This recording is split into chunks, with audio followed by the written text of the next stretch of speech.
सुन्दरि माधवि चन्द्र सहोदरि एव मयि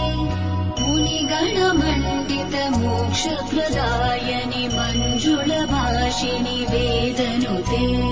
पङ्कजवासिनि देवसुपूजित सद्गुणवर्षिणि शान्तियुते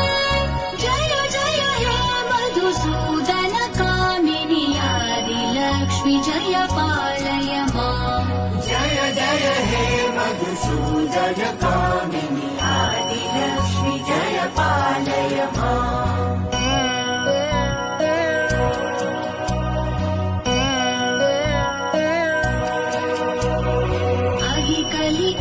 कलिकल्मषनाशिनि कामिनि वैदिकरूपिणि वेदमये क्षीर